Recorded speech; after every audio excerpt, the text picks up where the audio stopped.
Ang Ginoo manaa kaninyo. Manausab kanimo. Pagbasa gikan sa Santos nga Ebanghelyo sumala ni Lucas. Himayaon ikaw, O Ginoo. Unya gisaysay sa duha ka tawo ang nahitabo didto sa dalan ug nga nakaila sila sa Ginoo sa iyang pagpikas-pikas sa paan. Samtang nagsugilon pa sila niini sa kalit mibarog ang Ginoo sa taliwala nila ug miingon, ang kalinaw mag-uban kaninyo. Nakurat sila ug nalisang ug naghuna-huna nga nakakita silag espiritu. Apan miingon siya kanila, nganong nabalaka man kamo, nganong nagduha-duha kamo. Tan-awan ninyo ang akong mga kamot ug mga tiil, ako gayod kini. Hikapa ako ug makita ninyo kay ang espiritu walay unod ug mga bukog, ingon sa nakita ninyo nga ania kanako. Gisulti niya kini ug iyang gipakita kanila ang iyang mga kamot ug mga tiil. Apan wala gihapon sila makatuo, hilabihan ang ilang kalipay ug kahibulong. Busa gipangutana sila ni Jesus, "Duna ba kamoy makaon dinhi?" O gihatagan nila siya usa ka buok sinukbang isda o gidawat kini ni Jesus o gikaon sa ilang atubangan. Unya mingon siya kanila, kining mga butanga maugayod ang akong gisulti kaninyo samtang ako uban pa kaninyo. Kinahanglan matuman ang tanan nga nahisulat mahitungod kanako sa balaod ni Moises ug sa mga sinulat sa mga propeta, ingon man sa mga salmo.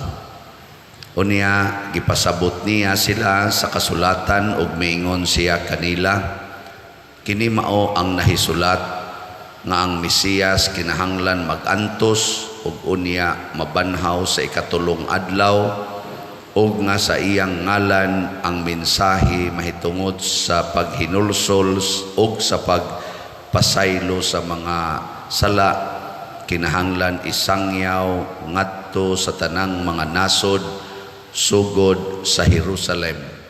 Kamo mga saksi niining mga butanga.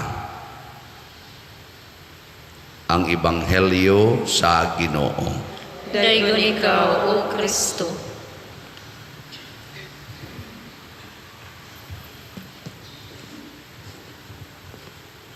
Sa atong pagtulunan nga gibase gyud sa Bible nga ang lawas ni Jesus nga iyang gigamit dinhi sa kalibutan, iyang gidala ngadto sa langit.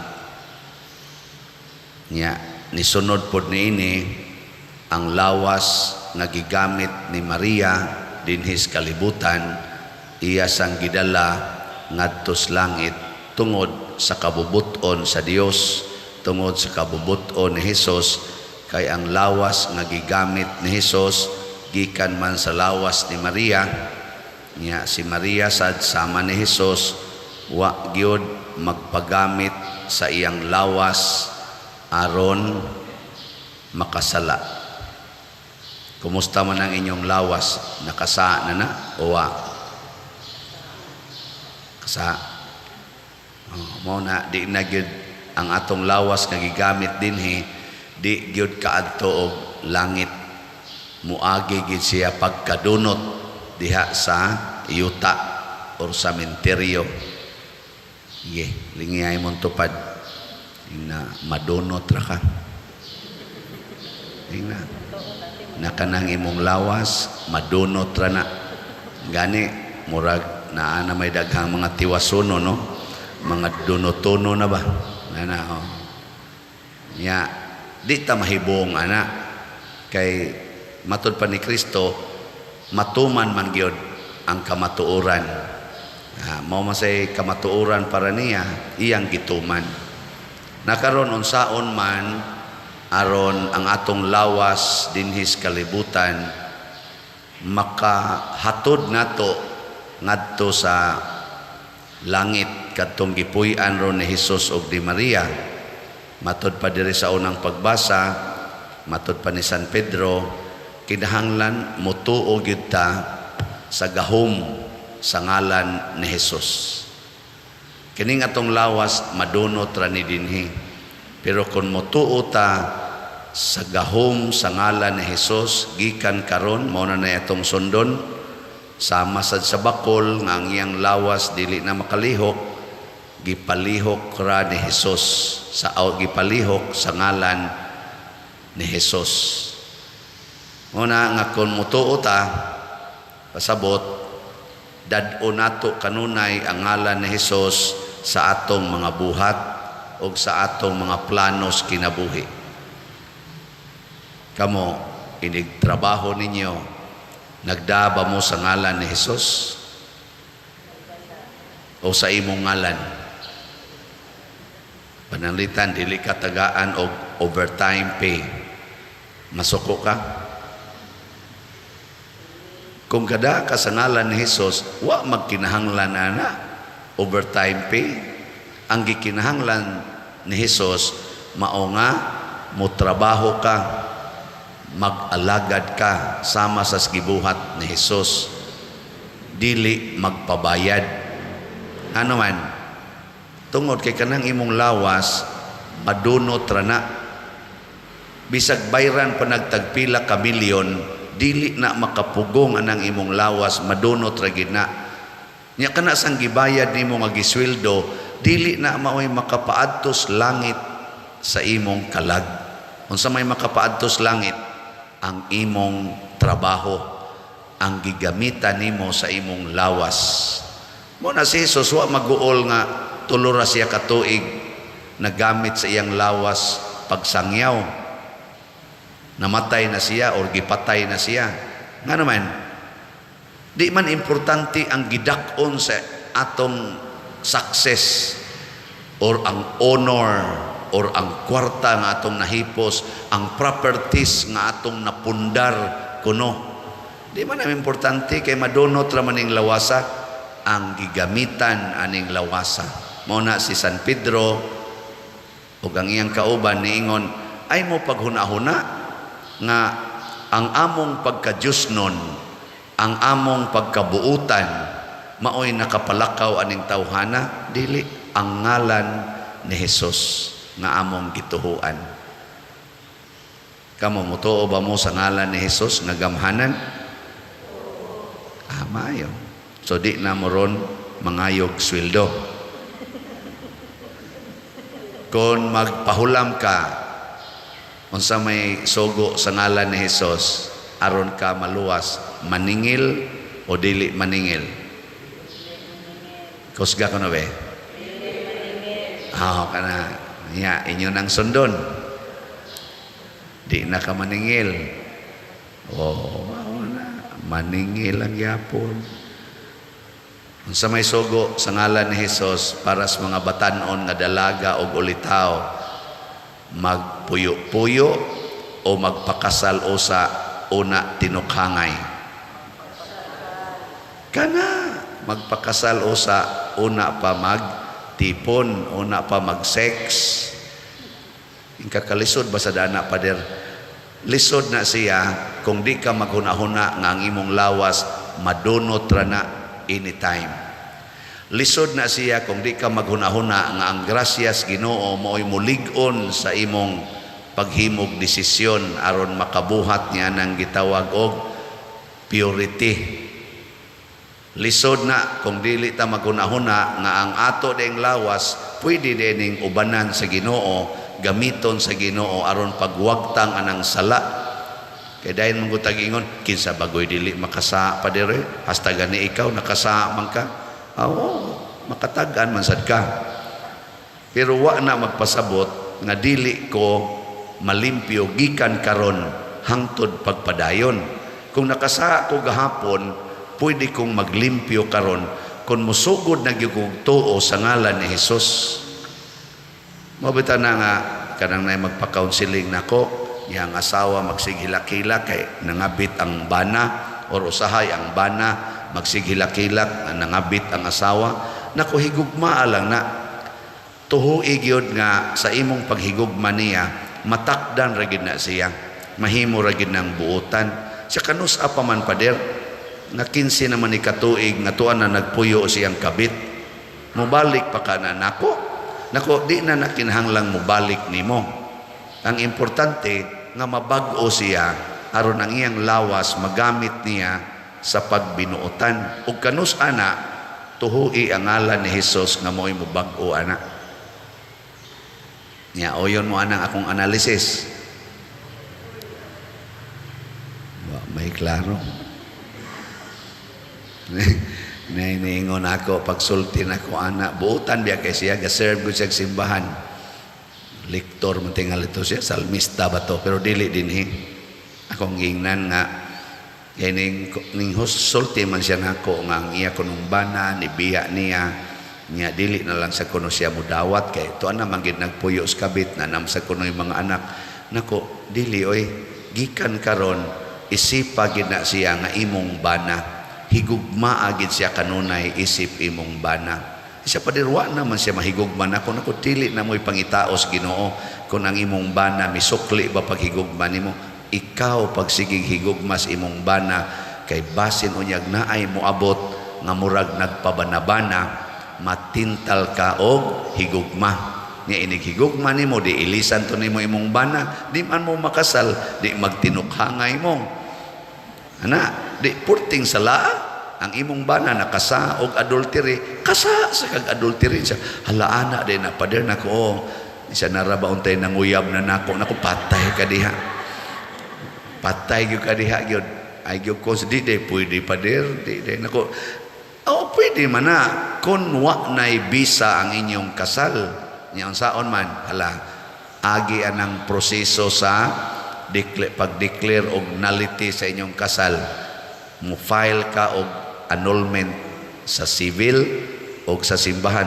Pila man say magasto ana pa der nako labing menos mga 150,000. Jala kadako. Balisod magikupakaon aning duha nako ka anak. Nako na ay nalag apply nullity ngano magasto-gasto pa man ka nagugma ra may gikinahanglan. Nya mo hapit naman sa kamamatay kaya itong pagsulti niya nako mga 40 naman kapin yang edad nako wa na nanakas bracket sa mga patyonon. Ayaw na lang pagsigi hunahuna nga makakita pa ka og laing bana. Ay na lang ang peligro gyud kayo na ini text nako dugay na siyang nabiyuda murag 70 naman tingi edad niya 70 kapin yung siya pader na may nanguyab nako tininuod ka ning iya. Nako ang naong sa 70 anyos nangutana pagit padiroy tabangi ko sama ni tininuod ning iya. Ay ning mga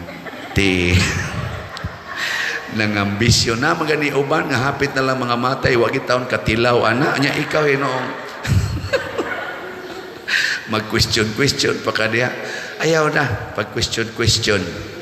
Nako kuha na lang focus na sa imong pagtinarong at ubangas Ginoo kay hapit na gyud ka stinta na gyud kakapin di lisod na kay karon 100 years old oy nya unsaon pa man sad na nimo nya mangutana pa gyud kag tininuod ba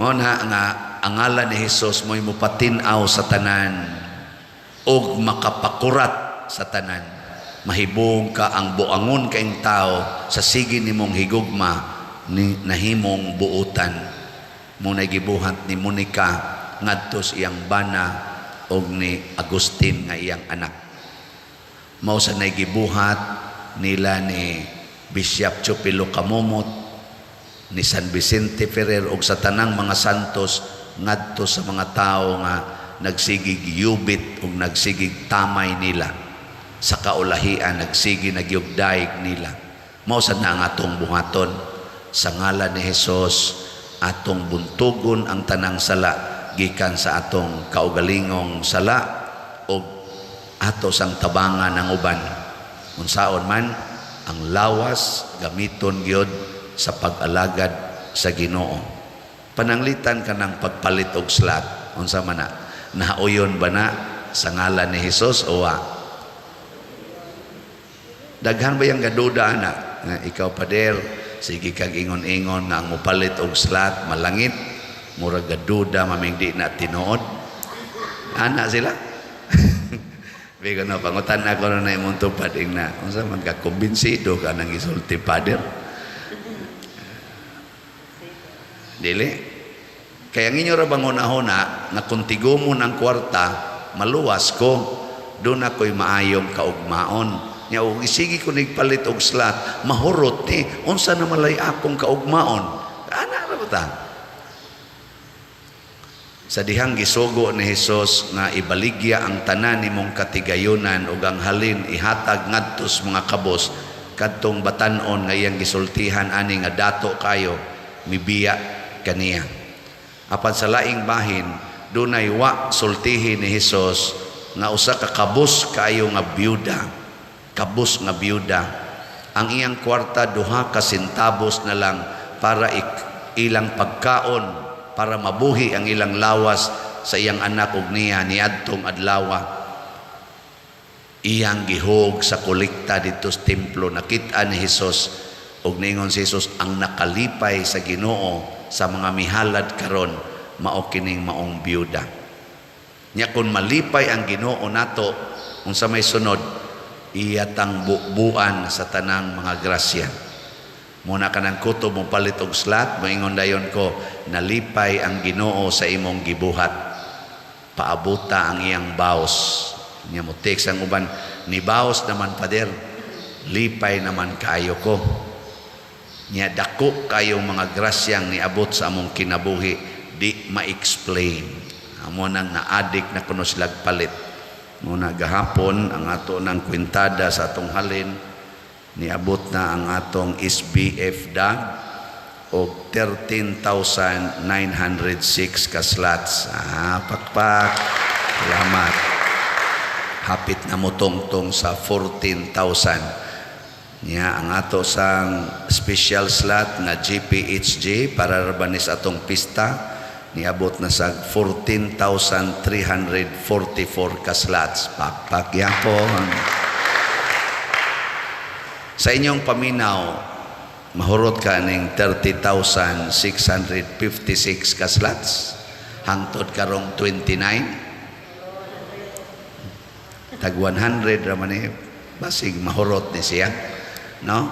Ato gining hotdon kay mao man ang atong gitawag og contribution para mulampos ang atong pagsaulog sa pista og sa Holy Week. Nagmalampuson man kayo ang atong Holy Week, nakagasto naman tani ato sang palampuson ang atong pista.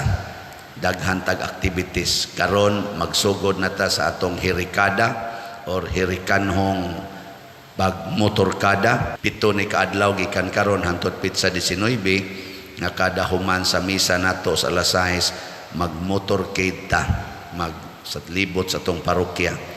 Ang ato aning sundon ang pagwagtang sa mga dautan nga espiritu sa tanang suok sa atong parokya o sa kalibutan. Mao nang mag-motorcade ta kuyog ang imahen sa atong patron. Ngayon ikapit sa 20, mao na ang atong opening salvo para sa atong pagsaulog sa Novena Masses sa ato dinhing kapistahan.